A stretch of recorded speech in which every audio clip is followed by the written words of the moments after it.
Hallelujah. Told our Most High King for the breath of life. Told our Yah for health and strength, for food, for clothing, and for shelter, for knowledge, wisdom, and understanding. Told our Most High King for your Torah. Told our Most High King for the Shabbat day, a day you set apart for us, Most High. Most High King, I ask that you watch my speech, guard my speech, allow the message that I would like to bring forth to be clear to the people, Father, to deliver your word. Hallelujah.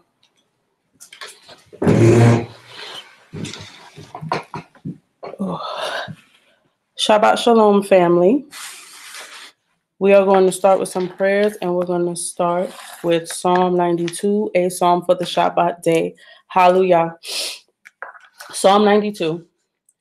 It is a good thing to give thanks unto Yah, and to sing praises unto thy name, O Most High, to show forth thy loving kindness in the morning, and thy faithfulness every night, upon an instrument of 10 strings, and upon the psaltery, upon the harp with the solemn sound. For thou, Yah, hast made me glad through thy work. I will triumph in the works of thy hands. O Yah, how great are thy works, and thy thoughts are very deep. Excuse me. A brutish man knoweth not, neither doth the fool understand this. When the wicked spring as the grass, and when all the workers of iniquity do flourish, it is that they may be destroyed forever. But thou, Yah, art most high forevermore. For lo thine enemies, O Yah, for lo thine enemies shall perish. All the workers of iniquity shall be scattered. But my horn shalt thou exalt like the horn of a wild ox. I shall be anointed with fresh oil. Mine eye also shall see my desire on my enemies, and my ears shall hear my desire of the wicked that rise up against me. The righteous shall flourish like a palm tree. He shall grow like a cedar in Lebanon. Those that be planted in the house of Yah shall flourish in the courts of our God. They shall still bring forth fruit in old age. They shall be fat and flourishing. To show that Yah is upright, he is my rock, and there is no unrighteousness in him. Hallelujah. Now we're going to move on to Psalm 125. Hallelujah. They that trust in Yah are as Mount Zion, which cannot be moved but abideth forever. As the mountains are round about Jerusalem, so is Yah round about his people, from henceforth even forever. For the rod of the wicked shall not rest upon the lot of the righteous, lest the righteous put forth their hands into iniquity. Do good, O Yah, unto those that be good, and to them that are upright in their hearts. As for such as turn aside to their crooked ways, Yah shall lead them forth with the workers of iniquity, but peace shall be upon Yisrael. Hallelujah. And now we are going to move on to Deuteronomy chapter 6, starting at verse 4. Hallelujah. Hear, O Yisrael, Yah God, Yah is one God. And thou shalt love Yah thy God with all thy heart, with all thy soul, and with all thy might. And these words which I command thee this day shall be in thine heart. And thou shalt teach them diligently unto thy children, and shalt talk of them when thou sittest in thy house, when thou walkest by the way, when thou liest down, and when thou risest up. And thou shalt bind them for a sign upon thine hands, and they shall be as frontlets between thine eyes. And thou shalt write them upon the doorposts of thy house and on thy gates. And it shall be, when Yah thy God shall have brought thee into the land which he swore unto thy fathers, to Abraham, to Yitzchak, and to Yaakov, to give thee great and goodly cities which thou buildest not, houses filled with all good things which thou fillest not, wells dig which thou diggest not, vineyards and olive trees which thou plantest not, when thou shalt have eaten and be full. And beware lest thou forget Yah, who brought thee forth out of the land of Egypt, out of the house of bondage. Thou shalt fear Yah thy God and serve him, and by his name shalt thou swear. You shall not go after other gods, of the gods of the people which are round about you. For Yah thy God is the jealous God amongst you. Lest the anger of Yah thy God be kindled against thee, and he destroy thee from off the face of the earth.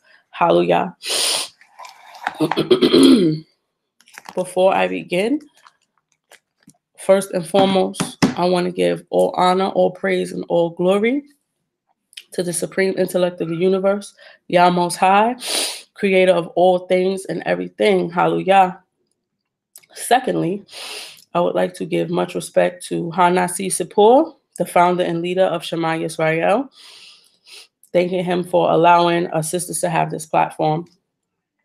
Also acknowledging and giving respect to Prince Nathaniel Ben Zavunu, second in command. Also acknowledging and giving respect to Prince Nathaniel Ben Lewi, leader of SOG. I would also like to acknowledge and give respect to my Ish, Chief Kazak, thanking him for his leadership and his teachings. Hallelujah. People, fam, forgive me. I know I sound a little out of breath. I'm fighting a cold. One of my students coughed in my face earlier this week, so I'm just like battling a cold, but so I'm a little bit breathless because I'm congested, but we here and we're going to preach the Most High's word. Hallelujah. The topic I wanted to speak about tonight was a topic I have been wavering back and forth about for a while now. And I felt like all this week I've been getting like confirmation, basically. I felt like it was confirmation from the Most High that it was something that I needed to speak about. And that topic I wanted to talk about was depression and basically overcoming obstacles. And it's a big topic and it's so taboo. Like mental health in general is a taboo topic with especially within our community. But I feel like willfully ignoring and treating people as if they are crazy for basically having a normal emotional up and down, I feel like it's not helping. Helping people, like tackling the issue involves, first of all, acknowledging that there's a problem, that someone is going through something, and then working on strategies to move forward. Like that's what's paramount especially within our community. And I feel like whether or not anybody chooses to admit it, that's your own personal preference. Everyone has dealt with some form or facet of depression, or maybe not even depression. Maybe you just having a tough emotional time with something.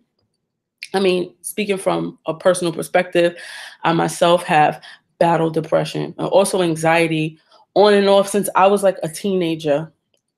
And I just feel like these conditions don't always manifest themselves in the way that we think they do. I feel like they're so stigmatized that when we hear the word depression, we automatically think a person is just laying in their bed, they're crying, they don't want to move, they don't want to eat, they want to kill themselves. And I feel like not everybody feels that way. And it's like, it's not always the case. It's your brother, your sister, a cousin, a friend, an elder, your leaders at your congregation, people you see every day or every Shabbat, every holy day, smiling, laughing, looking happy, but deep down internally, they're suffering. And a while ago, I had watched a video on Nasi Yashuvel's channel, and like his video was really like more of an inspiration for me to speak what I'm speaking about today. But it was about suicide and depression and speaking about the prophet Elijah. And that really like stuck out to me. I'm like, the prophet Elijah, like, what does that have to do with depression? What does that have to do with suicide? What does that have to do with anything? And I researched the topic, and on many sites, biblical scholars consider, actually, when you like, there's a list of prophets or kings or what have you throughout the book that either have been depressed, they say, or have gone through some type of emotional roller coaster, so to speak. Some of those people are Melech Dawid, Jonah, and Jeremiah, but it's just that Elijah's story really, really like stuck with me. And reading the story in First Kings, I was like, wow, like I really need to talk about this. I just want everybody to keep in mind that there's nothing new under the sun. So I'm not trying to come forth and saying, this is this is that, this is this and that. And I feel like I said, there's nothing new under the sun. And I feel like these emotions, these people going through these things, they wouldn't be here if it wouldn't be something that the Creator saw that we would be able to relate to it. And I just feel like we have to start looking at this book as just like, this is the Lord, this is what this is. And I feel like it's so much deeper than what we read on the pages. And I feel like we know we can read a story today and then read it 6 months from now.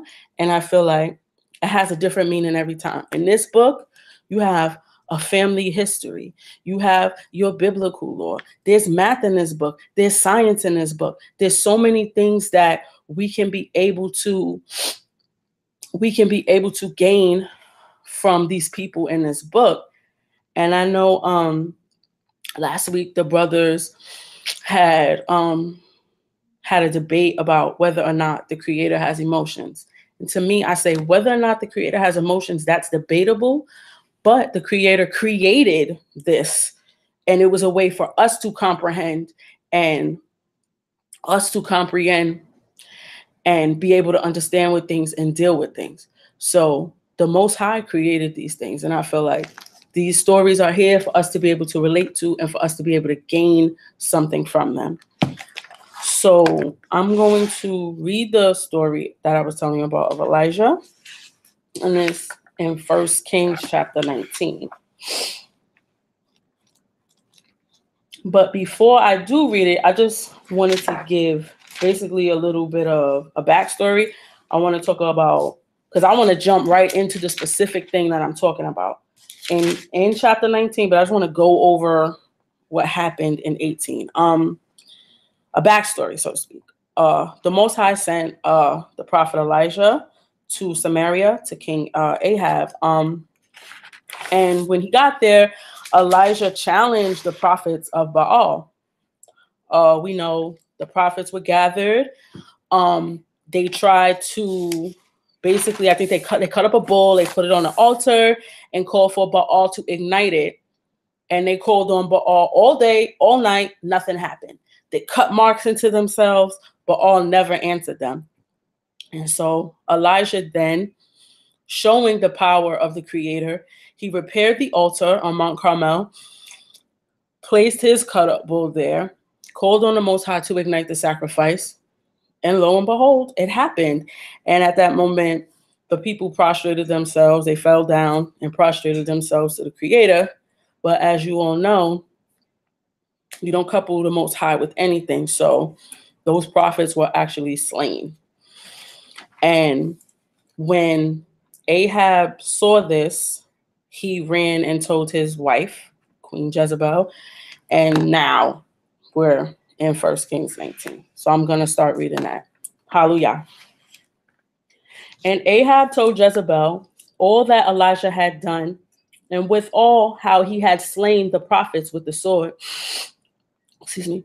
Then Jezebel, a messenger unto Elijah, saying, so let the gods do to me and more also, if I make not thy life as the life of one of them by tomorrow about this time. And when he saw that, he arose and he went for his life and came to Beersheba, which belongeth to Judah, and left his servant there. But he himself went a day's journey into the wilderness and came and sat down under a broom tree. And I'm going to stop right there. I know on previous lessons that I've done, I talked about symbolism in nature all throughout this book. And I keep saying nothing is here. Nothing's happenstance in this book. These words are here. These specific things named, these symbolic things of nature that are throughout this book are here for a reason. And the broom tree is important. My translation says juniper. I mean, not juniper. I'm sorry. My translation says broom tree, but other translations say juniper. And a juniper tree is just a species of a broom tree. And I was looking into like the symbolism, like what is the meaning or what do people value about this specific tree? And it says that the symbolism of this tree is renewal, protection, and medicinally, it is a healing and cleansing tree used to curb the spread of poison or disease. And the two words that stuck out to me are renewal and protection. And like I said before, I feel like we have to stop looking at these words in the book like on a base level, so to speak. We have to start digging deeper because there's so many things throughout this book, and just have to read and study to unlock. Hallelujah. So I'm going to keep on reading, and I'm going to start verse 4 over again. But he himself went a day's journey into the wilderness and came and sat down under a broom tree. And he requested for himself that he might die and said, "It is enough now, O Yah, take away my life, for I am not better than any of my fathers." And he lay down and slept under a broom tree. And behold, an angel touched him and said unto him, "Arise and eat." And he looked, and behold, there was at his head a cake baked on the hot stones and a cruse of water. And he did eat and drink and laid him down again. And the angel of the Lord came again a second time and touched him and said, "Arise and eat, because the journey is too great for thee." And he arose and did eat and drink. And he went in the strength of that meal 40 days and 40 nights unto Horeb, the mount of Yah. And I just feel like the fact that he asked for the Creator to take his life, the fact that he had to be told, because he sat and he slept, he had to be told by an angel of the Lord twice to get up and eat, to remind him to eat. And I feel like these are all things that happen to people when they're going through these great emotional up and downs. It's like it's just like you're so distraught that's like you don't have the strength to eat. You just don't have the strength to do anything. And I feel like these are things that people go through and we might not know it. And I feel like, to me, it is pretty apparent to me. And I just feel like the story is relevant to my topic because it fully displays the range of human emotions. You have a great triumph when the priests of Baal, the prophets of Baal were defeated. You have fear, him being in fear of the retaliation of Queen Jezebel. Sadness, hopelessness, him asking the Creator to take his life because it's like, I just had this great thing happen to me, and now I have to run for my life, and I'm afraid. And it's like, these are all things that we go through on the day to day. It's like, sometimes it's like, yeah, life is going so good. And stuff just happens. And it's like up and down. And I felt like it was really relevant as far as the range of human emotions that people feel. And I feel like when you're going through so much, there's only but so much that your mind and your spirit and your body can take. People sometimes crack under the pressure, and it happens. That doesn't mean that they're like less of a person or there's something wrong with them. Do you understand what I'm saying? And it's like, but just because we feel pressure, does that mean we let it overcome us? And the answer is no. So I wanted to read really quickly Ecclesiasticus, that's in the Apocrypha, 2 verse 5. I'm going to read the verse really quick because I have it written down in my notes. And it says, "For gold is tried in the fire, and acceptable men are tried in the furnace of adversity." And I feel like anybody can tell you, especially in this way of life, you feel like you're trying so hard to be righteous. And it's just like our walk is even harder. And I just feel like, yeah, I don't know. I feel like anybody can relate to that. And I think it's just because it's our yearning for righteousness. But no matter what, we have to seek the Creator in all that we do, regardless of what we're going through. And it is hard. It's very hard when you feel despondent and you feel hopeless and you have nowhere to turn. But I will tell you this, the Most High is in control of every single thing. You think the Creator don't see you, you think the Creator don't know that you're in pain, but you have to seek the Creator. And I feel like if you are a person who's watching and you're going through this, pray, pray, pray, pray, pray, pray, pray. Let me tell you something. When I wake up in the morning, literally, like, I don't do anything. I get out my bed and I fall to my knees and I thank the Creator for waking me up. I pray. I speak to my God because I'm up like a whole hour before my whole family gets up. So I have that 20 minutes, 30 minutes to speak to my God. And I feel like just starting the day off, don't do anything else. Starting your day off with a prayer, seeking the Most High's face, that will just have you on the right path. Excuse me. Sorry, I'm like super congested. I wanted to read a verse from a psalm, and it is Psalm 34, verse 18. And I found it to be very inspirational. It says, Yah is nigh unto them that are of a broken heart, and saveth such as be of a contrite spirit. So this book is telling you, these words are telling you that you might be going something, but nigh is not, Slika, Yah is nigh unto you. He sees what you're going through. He knows what you're going through. You have to make the Creator the center of your everything, before everything. You have to love the Creator more than you love anything else in your life. And I feel like once you make that like the main thing, I feel like everything else will start to come into play. Because it's like to get better. Because I will say this, just like an addict, and just like addicts never stop feeling the urge to want to drink, to want to do drugs, to want to gamble, you will never stop experiencing these emotional ups and downs. It just happens. You're human. You experience emotions. But the way you handle them and the way you deal with things, that is something you have control over. And that is something you can change. And I feel like we have to fight tooth and nail to our nails are bloody to maintain that relationship with the Creator and keep Him close to us.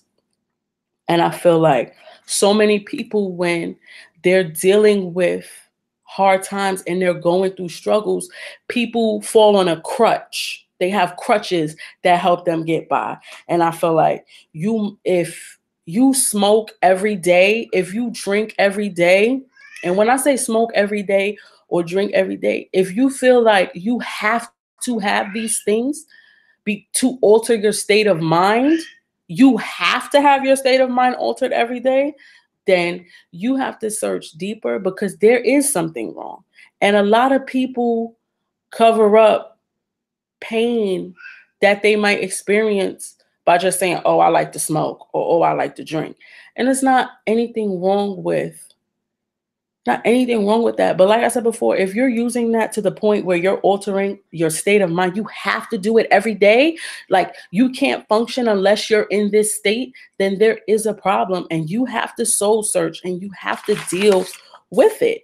You have to make the Creator the center of everything. Because at the end of the day, the weed ain't going to save you. The liquor, Hennessy every night, that's not going to save you.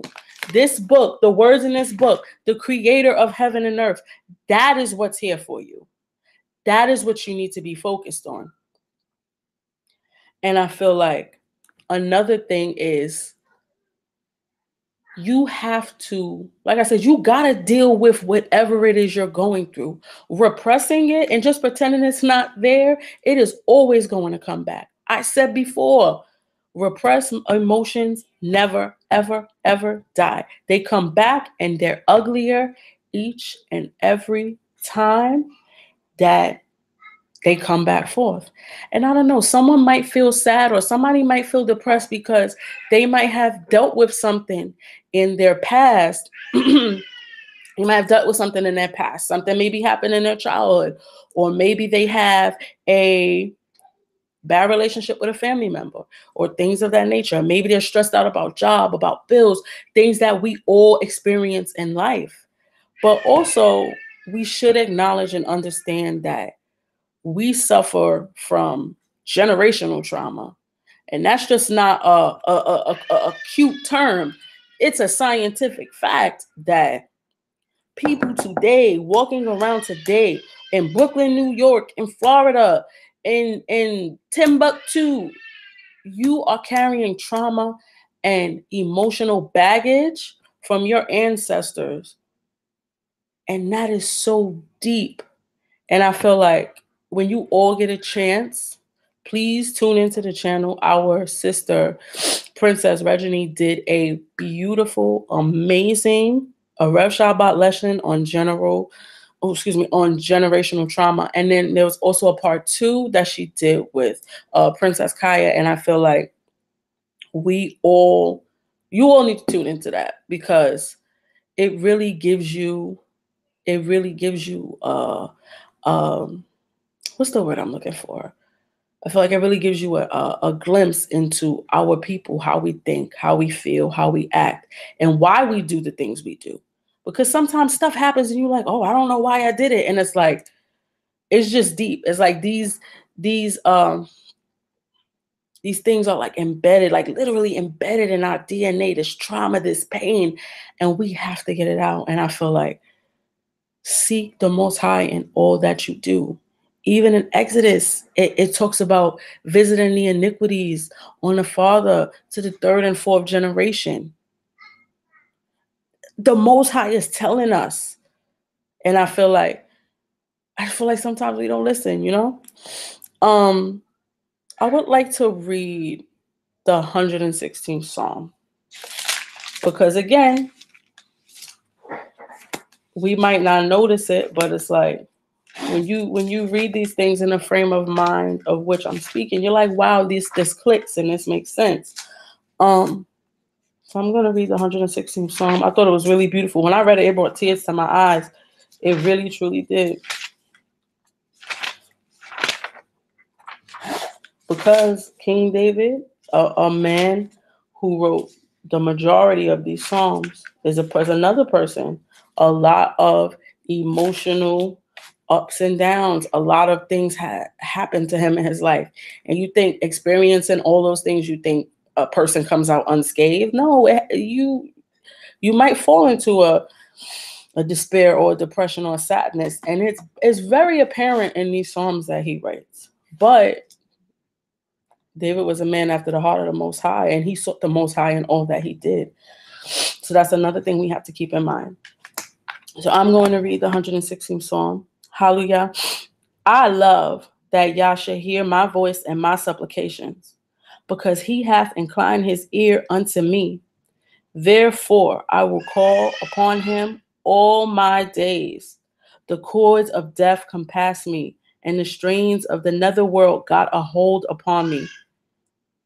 I found trouble and sorrow, but I called upon the name of Yah. I beseech thee, O Yah, deliver my soul. Gracious is Yah and righteous. Yea, Yah is compassionate. Yah preserveth the simple. I was brought low and he saved me. Return, O my soul, unto thy rest, for Yah hath dealt bountifully with thee. For thou hast delivered my soul from death, mine eyes from tears, and my feet from stumbling. Oh, my voice is cracking. This is like, the Most High is amazing. I shall walk before Yah in the lands of the living. I trusted even when I spoke. I am greatly afflicted. I said in my haste, all men are liars. How can I repay unto Yah all his bountiful dealings toward me? I will lift up the cup of salvation, and I will call upon the name of Yah. My vows I will pay unto Yah, yea, in the presence of all his people. Precious in the sight of Yah is the death of his saints. I beseech thee, O Yah, for I am thy servant. I am thy servant, the son of thy handmaid. Thou hast loosened my bands. I will offer thee the sacrifice of thanksgiving, and I will call upon the name of Yah. I will pay my vows unto Yah, yea, in the presence of all his people, in the courts of Yah's house, in the midst of thee, O Jerusalem. Hallelujah. Listen, my voice was cracking a little bit when I was reading that because it's just so deep, because I feel like we feel like we're alone when we go through these things, or we feel like we're alone when we go through these things. We feel like nobody understands us when we go through these things. And even greater than that, we feel like, how can I be a servant of the Most High? How can I feel like the Most High is dwelling within me if I'm feeling these types of ways? And this book has shown you the story of Jeremiah. Do your own research. Look into, I'm sorry, not Jeremiah, Slika, Elijah. Do the research. Reread Elijah's story for yourself. Reread Jeremiah's story. Read King David's story. Read these Psalms, and it will become apparent to you. Yes, you will go through things. It happens, but you don't let that bring you down. You seek the Creator continually. You seek the Creator continually. Pray, and pray some more.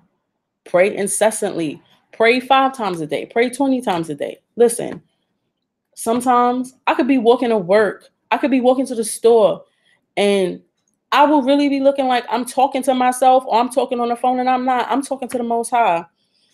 Sometimes you got to do that. It don't matter if I look crazy to other people. But my spirit and my mind is right, knowing that when I'm dealing with what I'm dealing with, I can call on the Most High. If you have people in your life that you trust, that key word is trust. Trust their friends or trust their family members. Speak to them. We are our best resource. As sisters, I said this before, we have to be able to rely on one another. Brothers, you have to be able to rely on one another as well. We have to be able to set examples for our babies. What are you going to do if you never dealt with your emotional baggage, your sadness, your anger, your depression, and your child comes to you and says, hey, I'm dealing with XYZ? You're not going to know what to do. You're not going to know how to handle it. You're not going to be able to tell them what to do because you never dealt with it. Thus continues the generational curse, the generational trauma. And I feel like if you feel like you don't have any of those other options, and you feel like you need to seek professional help, then I implore you to seek professional help. This is something that Maisha's been telling me for the longest, that I need to go back to school so I can finish up my master's degree so I can be able to help the Most High's people. We need our own people to be in these types of positions. We need Israelite social workers. We need Israelite mental health counselors. We need Israelite psychologists. We need that because nobody is going to understand us like us. Because at the end of the day, not all skin folk are kinfolk. Don't let that go over your head. And I feel like check on your friends. Send a text here and there. Hey, sis, just was thinking about you. Just wanted to say hi. Hey, bro, just wanted to say hi. I want to see what was up, or how you doing, this, that, and the other. Check on your friends, because I feel like no one wants to just come flat out and say, hey, I'm sad. I'm sad because my bills are piling up, or I'm sad because I feel stuck in a rut. It's hard to admit to yourself that you feel these types of ways. So just checking in on people, especially the people that put up like they're so strong. Check on your strong friends too. Because a lot of the time, like I said before, you see people smiling every day, they making other people laugh. And when they go home, they feel like they are just nothing, like they don't have nothing inside. They feel empty, they feel hopeless. And I feel like there's so much more that can be spoken about on this subject, but I guess the intent of tonight was to just basically put it out there like, hey, this is a problem in our community. I want to get the conversation started. I want this to keep going. Like, I want other people to give their input. I want to see more lessons like this happen from other people, because I feel like this is something that people are going through.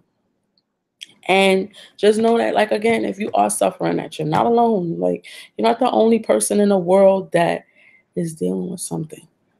But always remember, the Most High is with you.